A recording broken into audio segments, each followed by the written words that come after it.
Hey everyone, welcome back to channel. आइए देखते हैं कि कल हम निफ्टी और बैंक निफ्टी को किस तरह से ट्रेड कर सकते हैं। तो बात करें अगर आज के मार्केट की, तो आज का मार्केट बहुत ही स्केरी मार्केट था। यहाँ पे अगर आप देखो, अगर आप 5 मिनट्स के चार्ट पे देखो तो ऑलमोस्ट 12 साढ़े 12 तक यहाँ पे मार्केट धीरे धीरे नीचे जा रहा था, और अचानक से मार्केट में एक ज़बरदस्त डंप आया और यहाँ पे मार्केट जो ऑलमोस्ट 23,000 को ही ब्रेक कर दिया था इसने। लेकिन end of the day recovery हुई। लेकिन यहाँ पे जो ये फॉल थी, इस पे अगर अगर आप किसी पुट राइटिंग में आप फँस गए होगे तो आपको बहुत लॉस हुआ होगा। अगर आपने पुट बाय किया होगा then you would be in profit.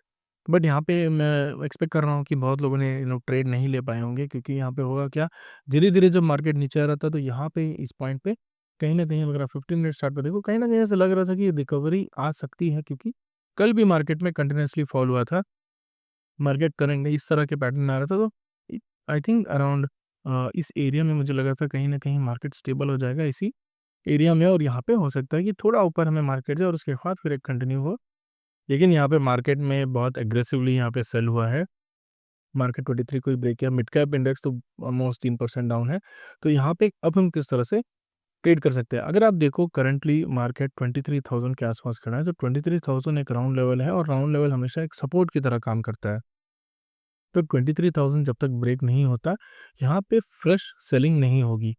तो जब तक इस महीना उसके नीचे नहीं आ सकता, हम यहाँ पे सेलिंग नहीं करेंगे, क्योंकि जो सेलिंग का जो चांस था, वो हमारे हाथ से निकल गया। यहाँ पे अगर आप देखो, ये पूरा चांस था ऑलमोस्ट 23,700 से 700 पॉइंट का। ये एरिया जो था वो कंप्लीट सेल हुआ था। अगर आपने इस एरिया में सेल करके पैसे कमाए तो वेल एंड गुड। अगर आपने नहीं कमाया तो यहाँ पे फिर से फ्रेश पोजीशन मत लीजिए, क्योंकि होगा क्या, यहाँ पे अगर लोग यहाँ पे सेल करके या इस एरिया में कहीं भी सेल करके बैठे होंगे, तो यहाँ पे उन्हें बहुत अच्छा प्रॉफिट होगा। तो धीरे थोड़ा सा भी अगर मार्केट और नीचे आएगा, और यहाँ पे ये भी उन्हें डाउट आएगा कि यहाँ से हो सकता है कि रिवर्सल आए, तो इमीडिएटली वो अपना प्रॉफिट बुक करने लगेंगे और मार्केट ऊपर की तरफ निकलने लगेगा। एक अच्छा खासा स्पाइक आएगा और आपका स्टॉप लॉस हिट हो जाएगा। तो अब हम किस तरह से ट्रेड कर सकते हैं? Let me zoom in. तो कल हम क्या करेंगे? कल हम, अगर मार्केट फॉर एग्ज़ाम्पल फ्लैट खुलता है या फिर गैप अप खुलता है, आई मीन फ्लैट खुल के नीचे आता है या फिर गैप अप खुलता है, गैप डाउन खुलता है, दोनों सॉरी गैप डाउन खुलता है, दोनों ही केस में हम क्या करेंगे, यहाँ पे हम 23,000 ब्रेक होने का वेट करेंगे। अगर 23,000 को ब्रेक करते हुए नीचे एक 15 मिनट्स का कैंडल ये बनाता है, तो उस 15 मिनट्स के कैंडल का जो टॉप है, हम उसको एक स्टॉप लॉस की तरह ट्रीट करेंगे, और उसके बाद हम यहाँ पे ट्रेड इनिशिएट करेंगे। अगर ये स्टॉप लॉस हिट होता है, तो वेल एंड गुड, हम यहाँ पे इसको निकाल देंगे और यहाँ पे ज़्यादा रिस्क नहीं लें, क्योंकि हो क्या सकता है कि मार्केट कल भी हो सकता है, अगर मार्केट नीचे जाए, तो क्योंकि कंटिन्यूअसली सेलिंग हो रही है, तो कहीं न कहीं एक रिवर्सल आने के चांसेस है। अगर आपको लगता है कि आप यहाँ पे रिवर्सल को कैच कर पाओगे, तो you are not playing the right game. यहाँ पे रिवर्सल प्ले मत करिएगा, क्योंकि होता क्या है, बहुत बार हम सोचते हैं कि मार्केट यहाँ से नीचे जा रहा है और नीचे जा रहा है, तो यहाँ पे हम कहीं न कहीं बाय कर लेते हैं कॉल, एक्सपेक्टिंग कि यहाँ से तो आज या कल तो मार्केट रिवर्स चली जाएगा, या फिर 12:30 बजे के बाद मार्केट रिवर्स चला जाएगा, और उससे होता क्या है, मार्केट एक स्पाइक लेता है और फिर से नीचे की तरफ चला जाता है, और हमारा जो, अगर आप पुट राइट करते हो तो ज़्यादा लॉस होता है, अगर कॉल राइट करोगे तो ऑलमोस्ट, कॉल अगर आप बाई करते हो तो ऑलमोस्ट 50% तो प्रीमियम यहाँ से निकल जाता है, तो आपको बहुत बड़ा लॉस हो सकता है। तो ट्राई मत करिएगा इस पर्टिकुलर रिवर्सल को कैच करने के लिए।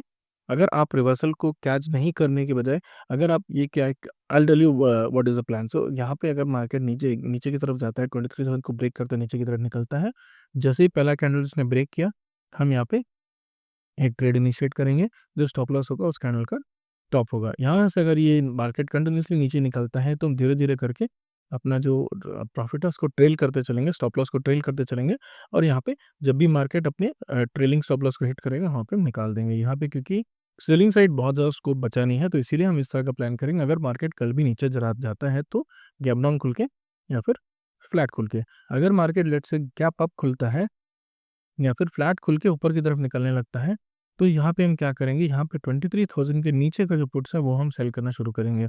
इसलिए मैं बोल रहा हूँ कि यहाँ पे कॉल मत बाई करिएगा, क्योंकि कॉल में जो प्रीमियम्स है, वो हो सकता है कि एक स्पाइक ले और धीरे-धीरे करके वो डिके होने लगे, कि यहाँ पे परसों दिन एक्सपायरी है, तो कल के दिन हो सकता है जो कॉल में जो आपको ऑप्शन का जो डिके है, वो बहुत ज़्यादा देखने को मिलेगा धीरे-धीरे। प्रॉब्लम जो टाइम वैल्यू है, वो बहुत कम है, क्योंकि पुट्स ऑलरेडी यहाँ पे अगर आप देखो, आज के दिन भी पुट्स में बहुत अच्छी इनपुट इंक्रीज़ हुए हैं, लेकिन जिस तरह से प्रीमियम इंक्रीज़ होने थे, उस तरह से नहीं हुए हैं। तो मुझे वो डर है कि कल अगर कॉल में अगर आप देखो, तो कहीं न कहीं वो प्रीमियम्स जो है, वो अभी भी हाई है। अगर कॉल में प्रीमियम्स और ऊपर जाते हैं, तो क्या हो सकता है, अगर आप यहाँ बाय करो, तो हो सकता है कि यहाँ पे एक अच्छी प्रीमियम आपको नहीं मिले और आपको एंड ऑफ द डे जहाँ आपने बाई किया वहीं आप रह जाए, यहाँ पे आपको अच्छा प्रॉफिट नहीं मिले, इवन दो मार्केट आपके फेवर में गया हो। इसीलिए हम क्या करेंगे, इसीलिए अगर हम मार्केट 23,000 के नीचे या 23,000 के ऊपर मार्केट ओपन होता है कहीं भी, और मार्केट आज का जो क्लोजिंग प्राइस है उसके ऊपर निकलता है, तो इसके ऊपर निकलता है, तो हम यहाँ पे पुट सेल करेंगे 23,000 के नीचे और उसको होल्ड करके रखेंगे। अगर आपको बहुत अच्छा प्रॉफिट मिल जाता है तो कल के दिन ही इसे निकाल दीजिएगा। किसी भी हाल में पुट को यहाँ पे कैरी फॉरवर्ड करके परसों के दिन मत लीजिएगा, क्योंकि यहाँ पे मार्केट बहुत वॉलेटाइल हो रहा है। न्यूज़ भी बहुत सारे आ रहे हैं, तो वो कह रहा है कि मार्केट एक दिन ऊपर तो जा रहा है, लेकिन दूसरे दिन एक बहुत बड़ा गैप अप खुल जा रहा है और आपका सारा प्रॉफिट जो है वो वहीं ज़ीरो हो जाएगा। इसीलिए मैं बोल रहा हूँ, कल अगर मार्केट ऊपर जाता है तो पुट सेल करिएगा कॉल बाय करने के अलावा। तो ये था निफ्टी के लिए। बैंक निफ्टी के लिए हम क्या कर सकते हैं, बैंक निफ्टी के लिए भी सिमिलर ये सिमिलर प्लान है, बट अगर देखो बैंक निफ्टी थोड़ा दूर है अपने सपोर्ट से, विच इज़ अराउंड 49,000 के आसपास। अगर यहाँ पे बैंक निफ्टी कल सेल भी होता है तो ये गैप डाउन खुलता है, फिर फ्लैट खुल के नीचे आता भी है, तो यहाँ पे कहीं ना कहीं इस एरिया में आके ये सपोर्ट लेने लगेगा, क्योंकि 49,000 एक अच्छा सपोर्ट है बैंक निफ्टी के लिए। बहुत बार यहाँ से रिवर्सल देखने को मिला है, तो कहीं ना कहीं एक सपोर्ट की वजह से हमें एक रिवर्सल देखने को मिलेगा। तो कल अगर गैप डाउन खुलता है बैंक निफ्टी तो 49,000 के आसपास वेट एंड वॉच करिएगा। अगर कहीं भी आपको बैंक निफ्टी में अगर रिवर्सल मिलता है तो तब यहाँ पे आप क्या कर सकते हो, 48,000 या 49,000 के नीचे को जो पुट्स है वो सेल कर सकते हो with a tight stop loss.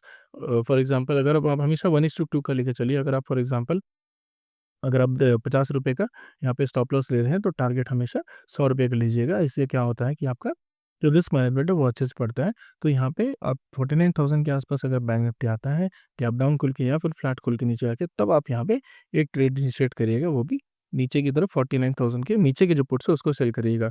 अगर फॉर एग्जाम्पल गैप अप खुलता है या फिर फ्लैट खुल के ऊपर की तरफ जाता है, तब यहाँ पे हम क्या कर सकते हैं, आज का जो क्लोजिंग प्राइस है उसके नीचे के पुट्स हम यहाँ पे सेल करना शुरू कर सकते हैं, क्योंकि यहाँ पे भी अगर आप देखो 49,000 एक तो अच्छा सपोर्ट है, और बैंक निफ्टी में भी कंटिन्यूसली यहाँ पे सेलिंग आ रही है, तो हो सकता है रिवर्सल बैंक निफ्टी में अच्छा देखने को मिले रादर देन निफ्टी, क्योंकि बैंकिंग स्टॉक्स में भी बहुत ज़्यादा सेलिंग आई है। तो थोड़ा अगर रिवर्सल यहाँ पे दिखने लगेगा तो मार्केट थोड़ी एग्रेसिवली ऊपर की तरफ जाएगा रादर देन निफ्टी।